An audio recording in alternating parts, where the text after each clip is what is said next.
Gloria al Señor. Saludamos a todos a quienes nos ven a través de la televisión cristiana. Sean bienvenidos a un jueves más de doctrina al canal de Teología Bíblica del Ministerio de Restauración a las Naciones, llevando una voz de restauración en estos últimos tiempos. Vamos a dar la bienvenida a nuestro amado pastor que viene con el mensaje de la palabra del Señor. Gloria a Dios.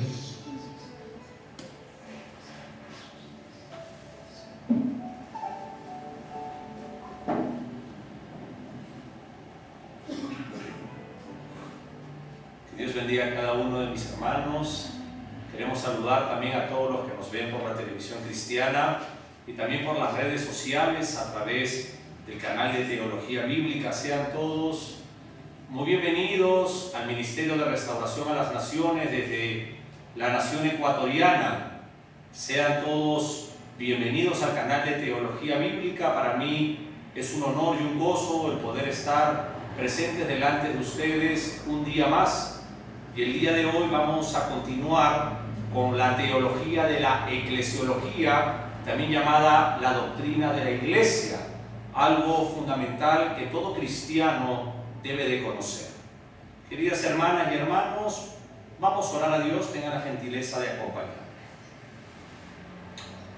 Padre amado, Padre eterno, en el nombre digno de su Hijo el Señor Jesucristo, Padre, esta noche nos presentamos delante de su trono de gracia para solicitarle su bondad en nuestras vidas, para poder agradecerle por el honor tan grande que usted nos da, Jehová, de poder congregar un jueves más de teología bíblica.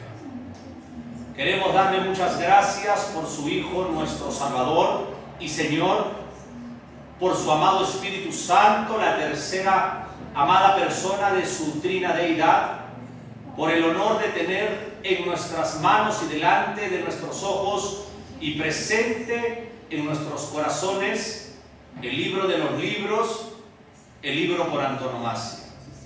Padre, extienda nuestro entendimiento y también le pedimos por todos los enfermos que nos ven por la televisión o las redes sociales, por todos aquellos, Jehová Dios, por alguna razón que no puedan congregar, ellos estén en sus casas, Dios mío, escuchando este mensaje. Le pedimos desde el Ecuador, desde Ambato, eterno Dios, por el crecimiento de cada hermano, de cada hermana, de cada dama o caballero que aún no practica su palabra y que no están dentro de la cristiandad, dentro de las sendas del cristianismo. Soberano Dios, gracias por darme el honor de estar aquí. Todo lo que hagamos sea para su gloria. En el nombre digno del Señor Jesús de Nazaret. Amén. Pueden tomar asiento, damas y caballeros. Y por favor, vámonos al libro de los Efesios en el Nuevo Testamento, capítulo 2, versículos del 14 al 16. Y la hermana Yasmine, mirando a la cámara, puede tener el honor de leer la Santa Palabra.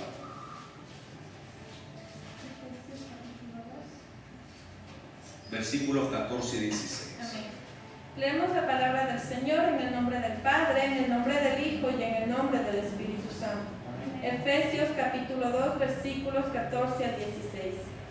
Porque Él es nuestra paz, que de ambos pueblos hizo uno, derribando la pared intermedia de separación, aboliendo en su carne las enemistades, la ley de los mandamientos expresados en ordenanzas, para crear en sí mismo de los dos un solo y nuevo hombre, haciendo la paz, y mediante la cruz reconciliar con Dios a ambos en un solo cuerpo, matando en ella las enemistades.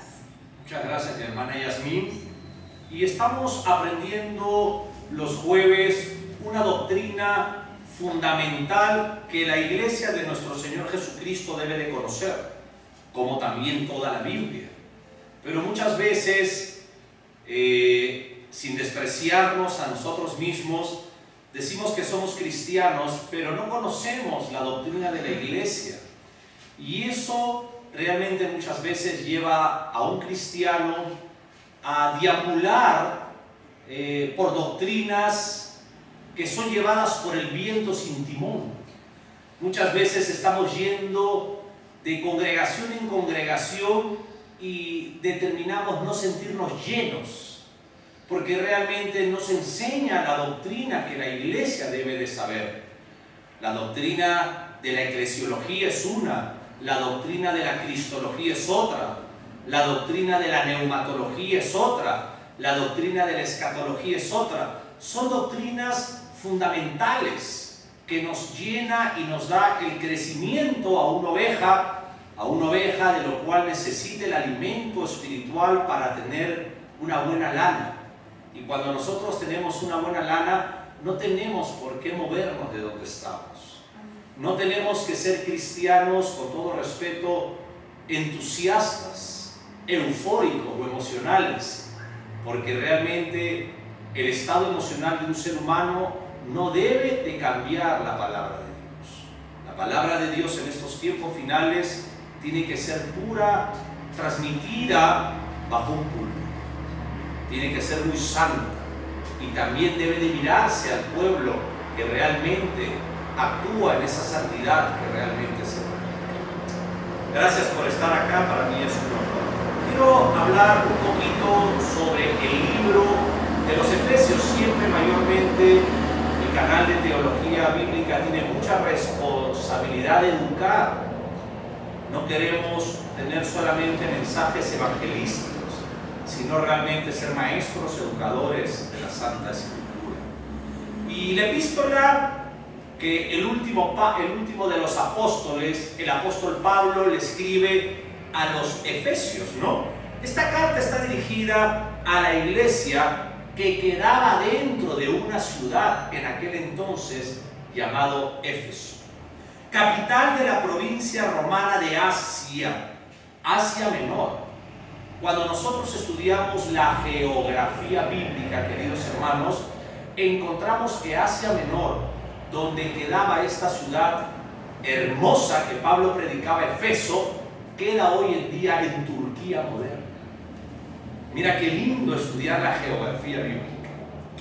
Ahora, debido a que el nombre Efeso no es mencionado en todo el manuscrito de los primeros manuscritos que hubieron, algunos eruditos creen que la carta era una encíclica, teniendo el propósito de ser circular y leída entre todas las iglesias en Asia Menor, y simplemente fue enviada primero a los creyentes de Efeso.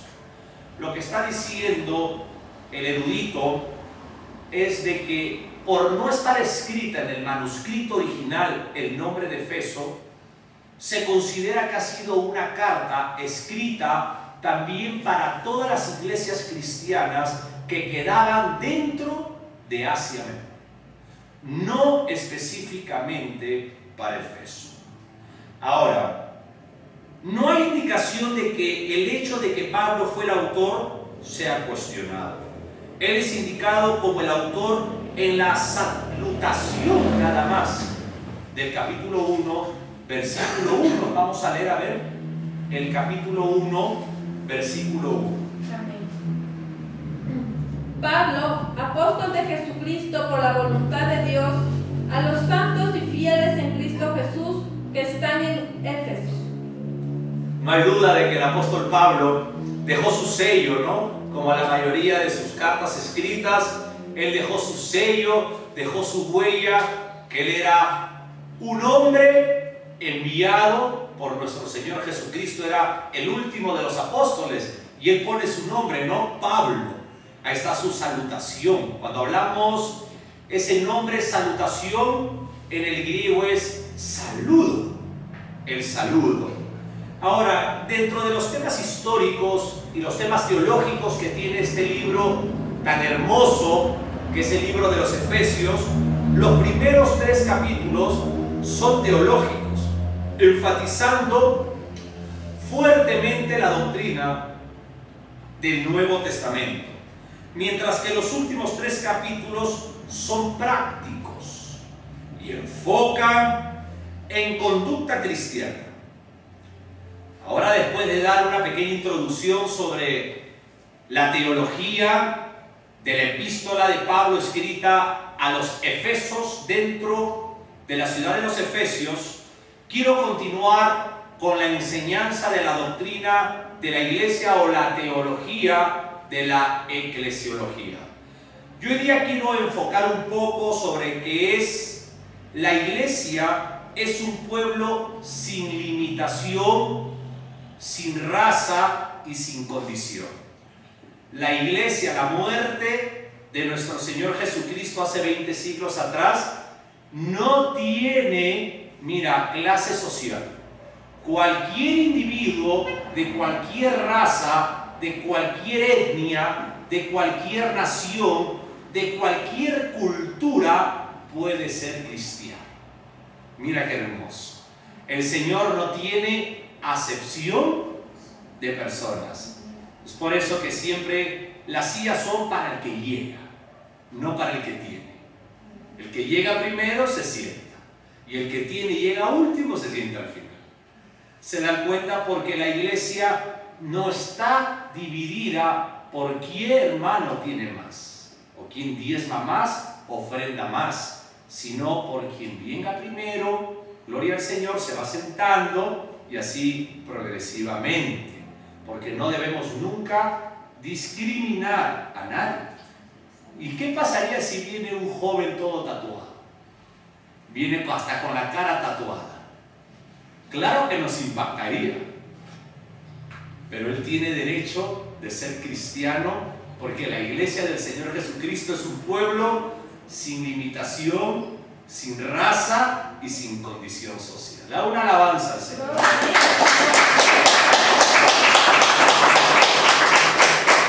Cuando hemos leído, queridos hermanos, el versículo 14 de Efesios 2 dice: porque Él es nuestra paz. Permítame dar un espacio de lo que es la teología, porque Él es.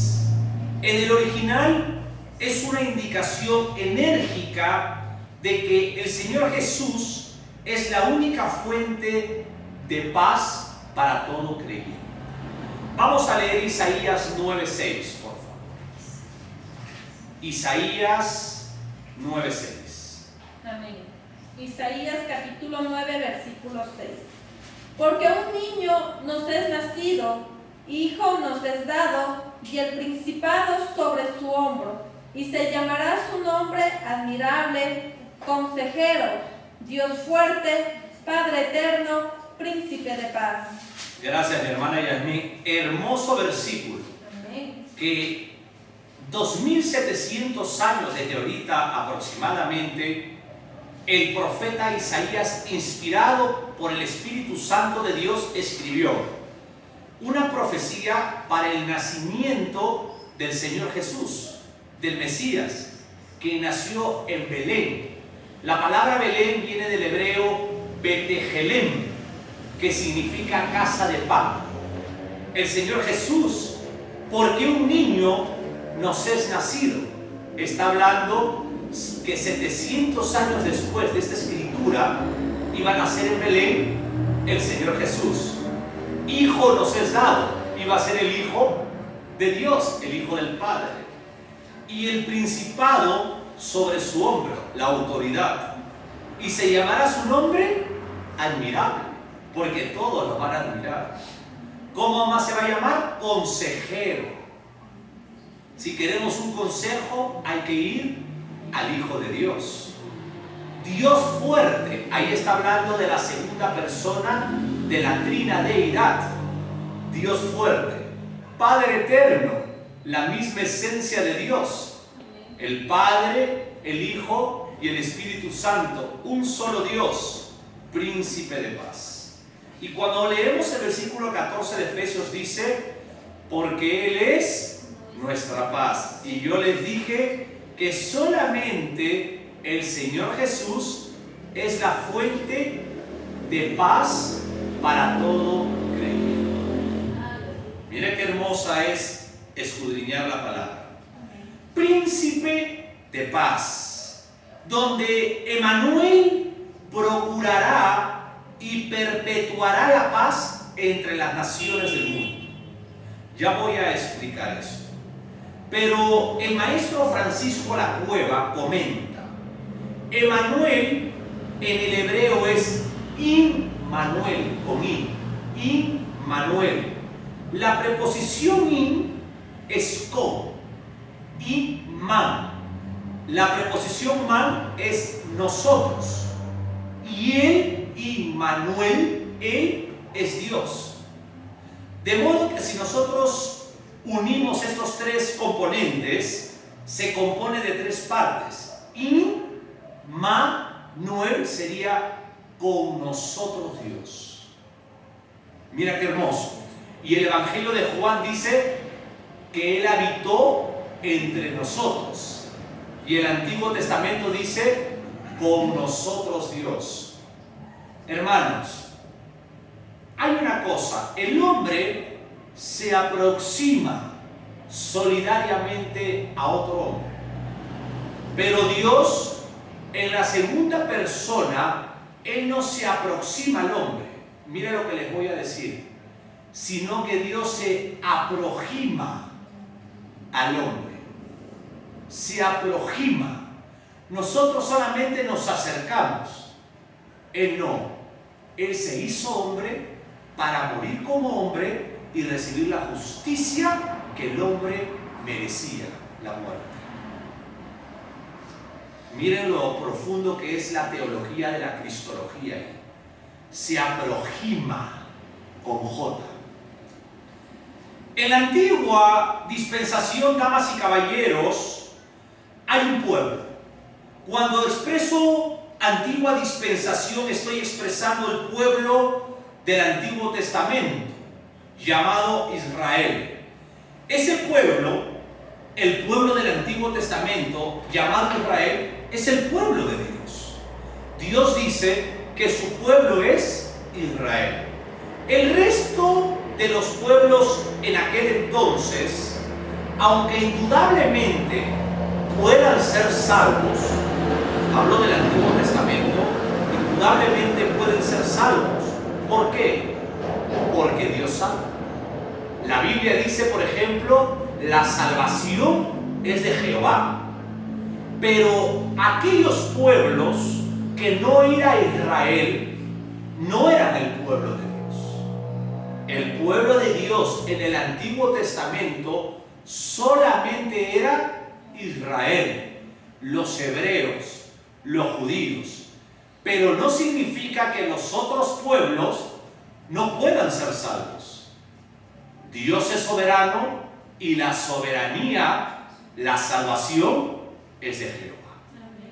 Israel en algún momento de su historia llegó a tener tanta arrogancia, hermanos, tanta soberbia, que si no es Israel, entonces el resto de las naciones o de los maradores eran perros, destinados a condenación. Imagínate hasta dónde llegó la arrogancia de ese pueblo.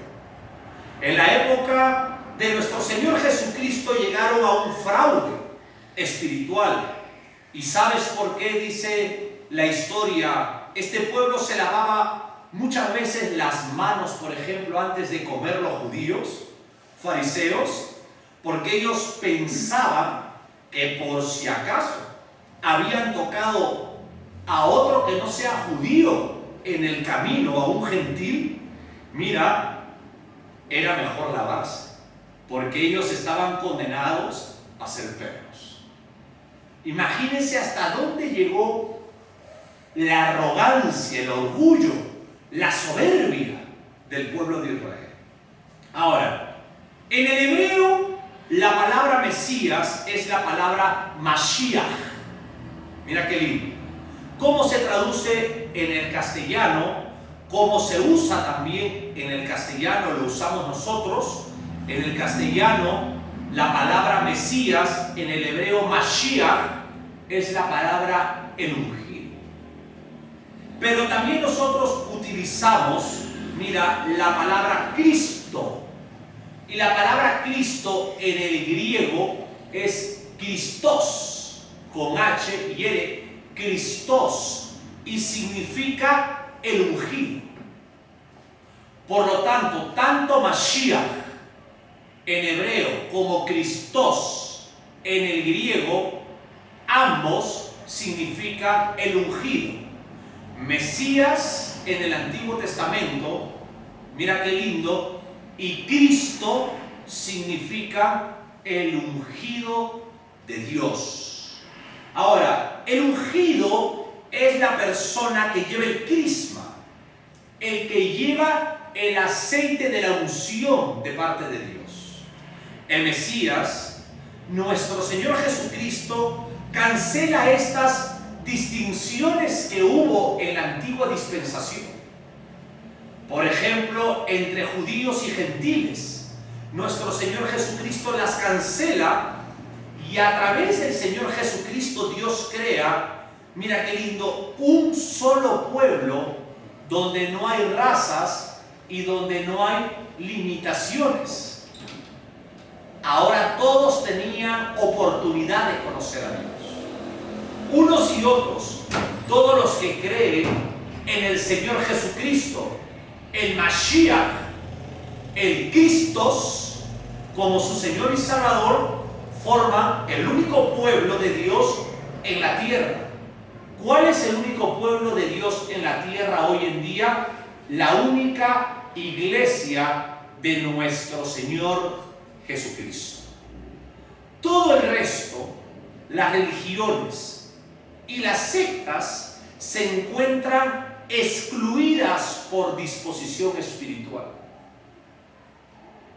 La única iglesia del Señor Jesucristo, damas y caballeros, es el único pueblo, mira qué lindo, constituido a través del Hijo de Dios.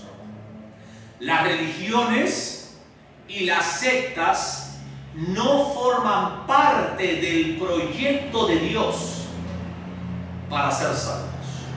Solamente dice la Biblia muy claramente que los que están en Cristo son el pueblo de Dios en esta dispensación. Todo el resto que no cree en el Señor Jesucristo, dice la Biblia, se encuentra bajo la potestad de las tinieblas. Es triste, es lamentable, pero es la realidad y no podemos callarnos, sino educar, predicar, proclamar la verdad. Mire lo que dice Colosenses 1:13, tenga la gentileza. Amén. Colosenses capítulo 1, versículo 13. El cual nos ha librado de la potestad de las tinieblas y trasladado al reino de su amado Hijo. El cual, gracias mi hermana Yasmín, el cual nos ha liberado de la potestad de las tinieblas y nos ha trasladado al reino de su Hijo. ¿Se dan cuenta? Todo lo que no está puesto, la mirada, la mente y el corazón en el Señor Jesucristo, no puede formar parte de la iglesia. Esto es muy importante. Por lo tanto, con todo respeto, damas y caballeros, las religiones idólatras que buscan acercarse a Dios por medio de veneraciones o de idolatría, tanto de muñecos y de muñecas para llegar a Dios, dice la Biblia, se encuentran excluidos por parte de Dios espiritualmente hablando y se encuentran influenciados por las tinieblas. Vamos al Evangelio de Juan, capítulo 14, versículo 6.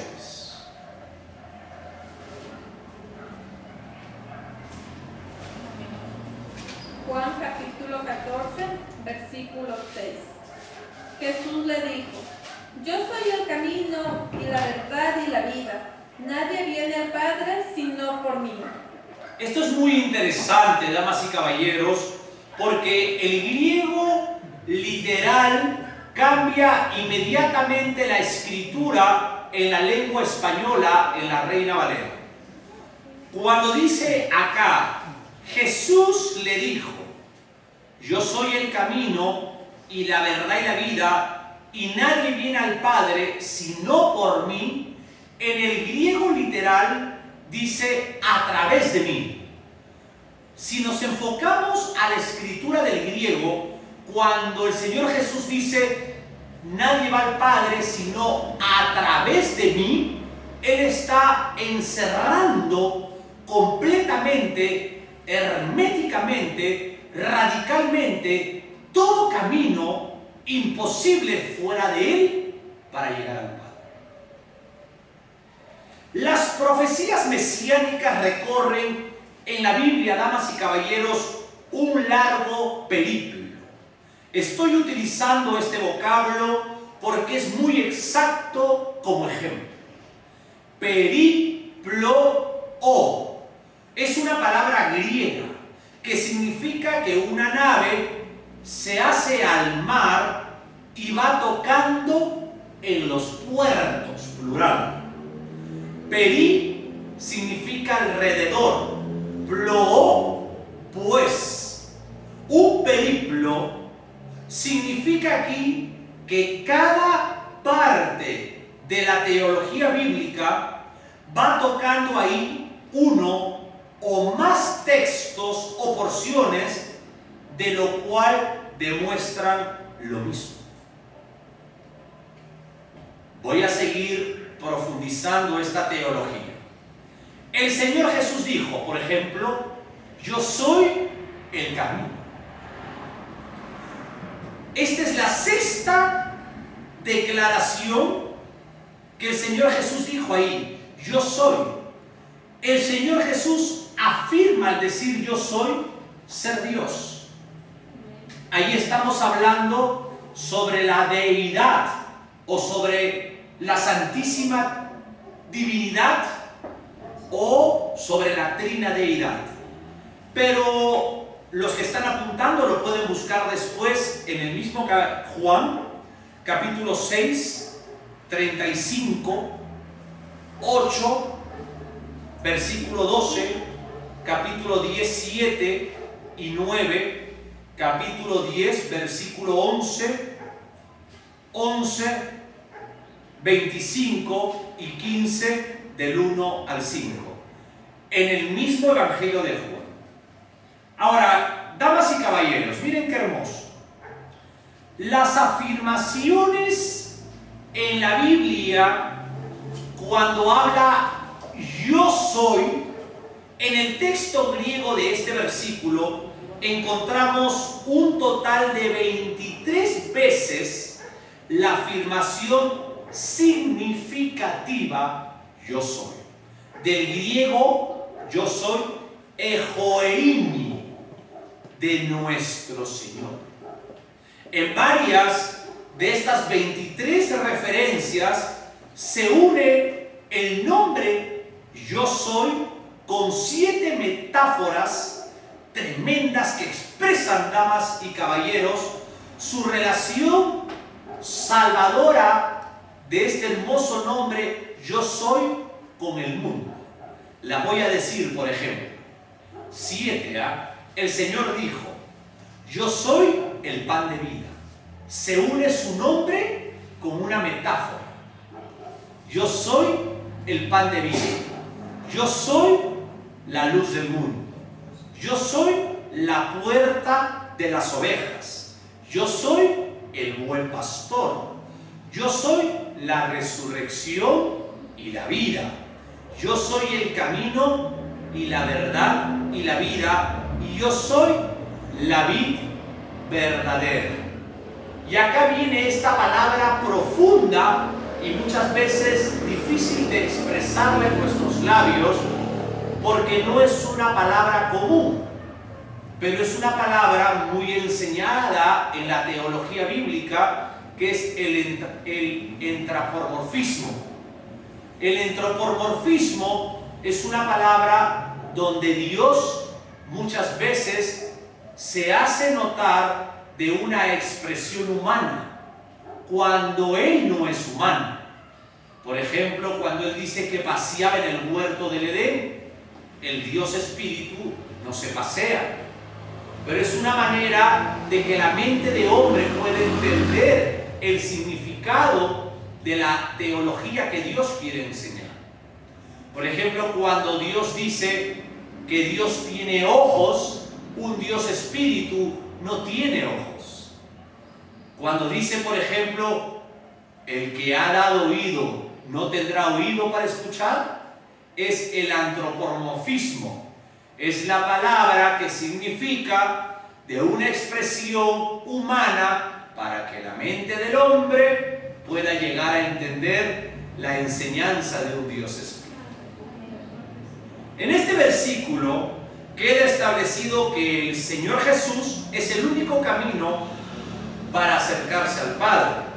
No existen muchos caminos, damas y caballeros, sino un solo camino para llegar a Dios, y es el Señor Jesucristo. Quiero expresar algo más sobre este nombre, Yo Soy. Hemos leído 7 metáforas asociadas fuertemente al nombre Yo Soy. Pero este nombre Yo Soy también estuvo en el Antiguo Testamento juntamente con Moisés. Cuando él estuvo cerca a la zarza, mira qué hermoso, la zarza tiene una expresión muy poderosa sobre el infierno. Por ejemplo, si hablamos de esta teología de la zarza, vamos a hablar que este árbol tenía un fuego permanente, pero no se derretía ni se consumía el árbol. Es como, por ejemplo, este florero está rodeado de fuego y el fuego sale de adentro y lo rodea totalmente, pero no se llega a consumir este cuerpo espiritual que Dios le estaba mostrando. Un cuerpo físico, mejor dicho, le estaba mostrando a Moisés. Cuando la Biblia habla del infierno y que Dios va a dar un cuerpo nuevo para que aguante el infierno, Mateo 10:28, yo me imagino que ese cuerpo va a ser como el de la zarza, que va a estar quemándose, pero no se va a desintegrar, no se va a consumir, sino que se va a mantener.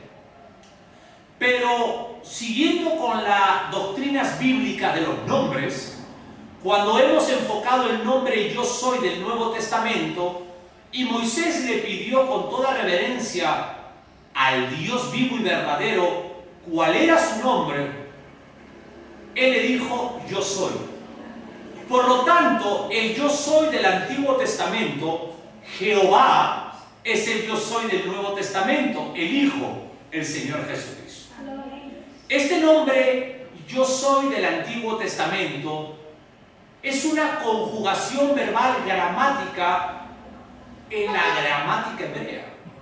Por lo tanto, el Yo Soy del Antiguo Testamento en la escritura hebrea significa yo soy el que era, yo soy el que soy y yo soy el que siempre voy a seguir siendo.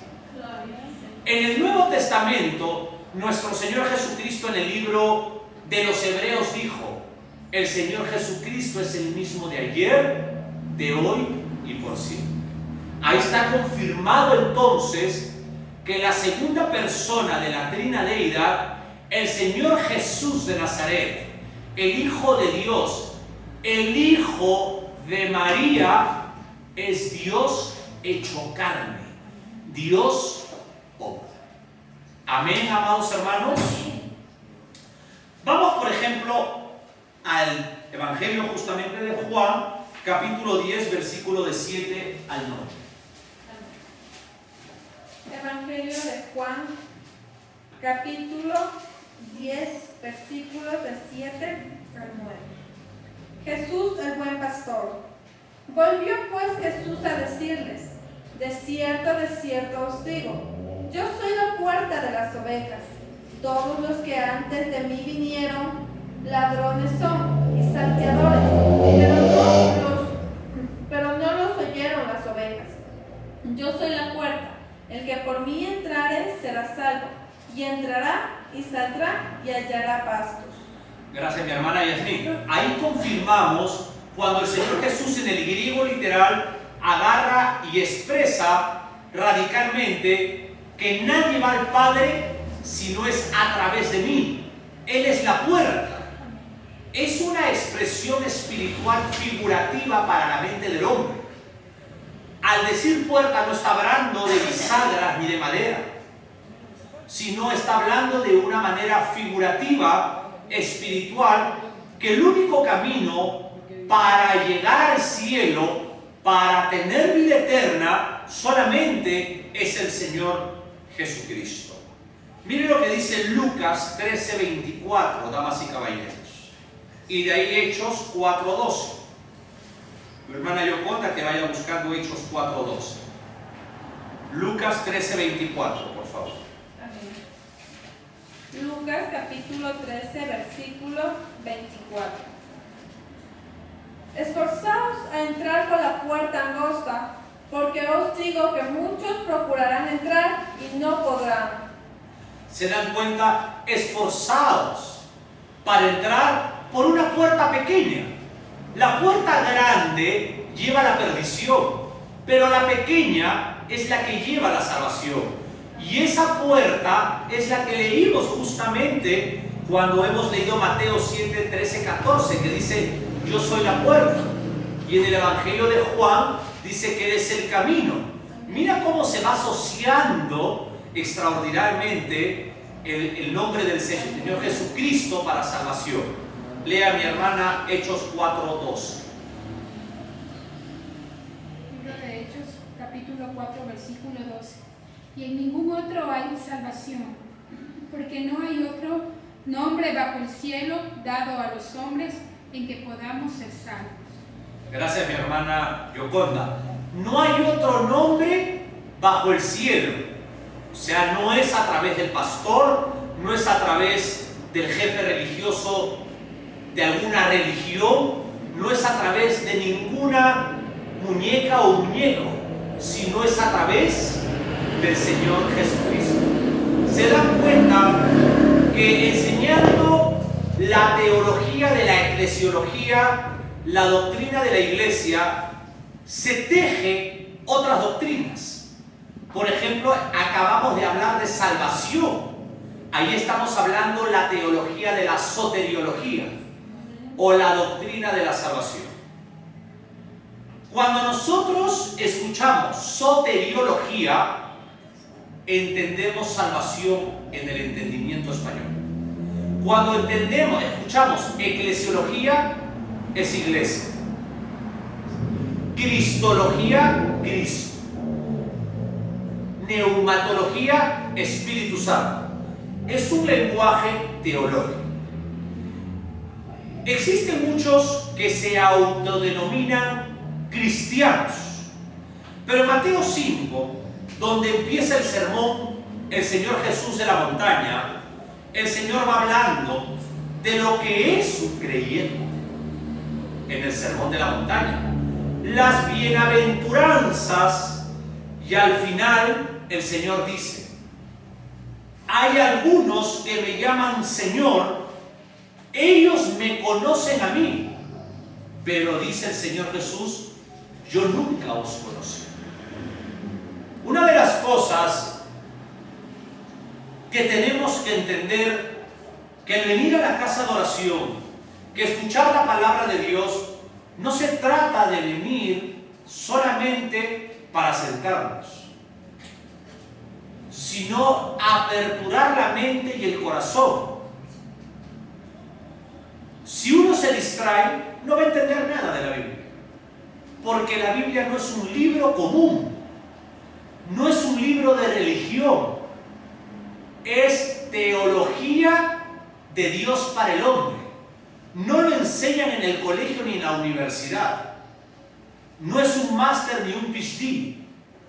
Por lo tanto, yo quiero dejarles muy claro, con todo respeto, no prestar atención a la palabra de Dios es perder tiempo de venir. Porque usted puede escuchar el nombre del Señor Jesús, pero si usted no abre su corazón y su mente, dice la Biblia al final, en el Sermón del Monte, que el Señor Jesús le va a decir: nunca os conocí yo. Pero Señor, yo vine a su casa de oración, yo venía al canal de teología bíblica, yo la escuchaba por las redes sociales o por la televisión, pero nunca te conocí. Es muy triste. El ser cristiano es de gran responsabilidad para el día de mañana y para una vida después de la muerte. Esta iglesia, que forma parte, que es la expresión del cuerpo del Señor Jesucristo, la iglesia, nosotros, el pueblo rescatado, salvos por la gracia de Dios mediante la fe en el Señor Jesucristo, se distingue de las tinieblas al reino de la luz. Quiero dejar muy claro que la salvación no es por obras, para que nadie se gloríe. Pero el libro de Santiago dice que no hay fe sin obras y no hay obras sin fe. Pero ahí no se refiere a salvación. Hermanos, posteriormente vamos a seguir aprendiendo la teología de la soteriología, que es referente a la doctrina de la salvación.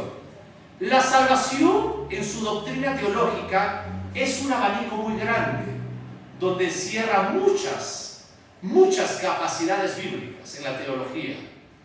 Y cuando habla que la fe sin obras está muerta, está diciendo, no habla de la gracia de salvación a través del Señor Jesús, sino está hablando que todo creyente, todo nacido de nuevo, hace obras porque tiene al Espíritu Santo. El que tiene al Espíritu Santo ya tiene compasión por el prójimo. Por lo tanto, uno sabe no dar limosna, sino ofrendar. La limosna, en su palabra etimológica, se los quiero dar de una manera expresiva, figurativa y de mucha actualidad. Cuando llegaron las generaciones de aquellos españoles que mataron a los cristianos, enviados por el Vaticano en la santa, mal llamada Santa Inquisición,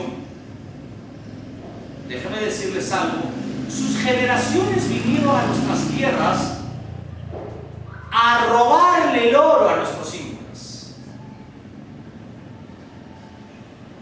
No estoy hablando de los nuevos españoles, ni los españoles que no hicieron eso. Hablo de aquellos que vinieron con su sangre ardiente, de aquellas historias que habían matado a los cristianos en la Inquisición española. Enviados claramente, dejo dicho, escrito en las enciclopedias de la historia por el Vaticano. Ellos llegaron a nuestros países a quitarle el oro a los incas. Pero no solamente vinieron a imponer sus autoridades, sus soberbias y orgullos intelectuales que vinieron, sino que vinieron estos españoles a imponer la religión idólatra. Y ellos vinieron a traer la limosna. El nombre, en la etimología profunda, el nombre limosna significa voy a dar de lo que me sobra. ¿Qué significa eso? Una expresión de una persona en un auto, en un semáforo. Cuando un indigente, un mendigo, está pidiendo dinero, una viuda, un anciano o un niño, le toca la ventana y no le abre. Y de repente ya le abre y justo sale la señal verde. Y él agarra la moneda no de $1 ni de $0.50, a veces de 25. de 5 centavos y se la tira por la ventana. Y ese mendigo tiene que agacharse al suelo. Eso es limosna. Limosna es dar de lo que sobra. Dios nos enseñó a ofrendar a los cristianos. Es por eso que el cristiano no es religioso, es cristiano. Tiene una relación con Dios a través del Hijo. El cristiano no da limosna. El cristiano sabe ofrendar. Porque de tal manera amó Dios al mundo que no dio limosna, sino que ofrendó a su Hijo para que todo aquel que en Él crea no se pierda, mas tenga vida eterna. Y déjeme decirle algo: aquel que sabe dar conoce el secreto del ser cristiano, porque Dios, siendo Dios, vino a esta tierra, dejó su trono y su gloria para venir a limpiarnos los pies. El secreto de dar es lo que te mantiene mensualmente todo.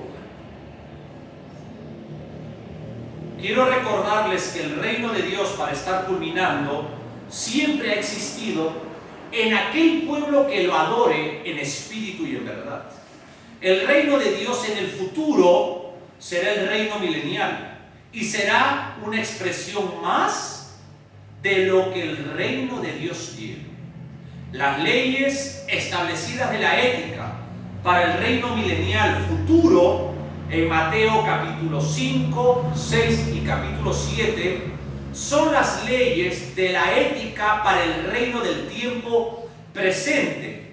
Por tanto, el sermón de la montaña tiene absoluta vigencia para la iglesia del Señor Jesucristo el día de hoy. En el reino milenial, el sermón del monte van a ser las leyes de ética, pero también tienen fuerte vigencia para la iglesia del Señor Jesucristo. El reino espiritual de Dios se encuentra en cada creyente. Cada creyente tiene el reino de Dios interiormente, pero el reino del Señor Jesucristo físico va a ser cuando Él venga a implementar el reino milenial. Un reino, dice la Biblia en el Apocalipsis, que va a durar 1000 años. ¿Cuándo va a suceder? Muy sencillo. La teología de la escatología o la doctrina de la historia del futuro de la Biblia nos enseña que la iglesia actualmente está esperando el arrebatamiento. De ahí vienen las bodas del Cordero, de ahí viene el tribunal de Cristo, las bodas del Cordero, y de ahí venimos a la tierra a implementar el reino milenial de 1000 años. Ahí es la promesa para los judíos, para la nación de Israel. Amados hermanos y damas y caballeros que nos ven por la televisión y también por las redes sociales, para mí ha sido un honor el poder haber sido el heraldo esta noche de esta pequeña porción de teología bíblica. Que la paz y la gracia de nuestro Señor Jesucristo esté con vosotros. Vamos a ponernos de pie, tengan la gentileza para orar a Dios. Padre amado, Padre eterno, en el nombre digno del Señor Jesús, esta noche hemos tenido el honor de tener el libro de los libros frente a nosotros. Gracias, bendito Dios, por su favor y bondad. Gracias por todos los que están aquí, mis hermanas y mis hermanos. Los bendigo y bendecimos a todos los televidentes. Que esta palabra siga dándoles crecimiento espiritual. Sea para usted la gloria, el honor y el imperio. En el nombre digno del Señor Jesús de Nazaret. Amén.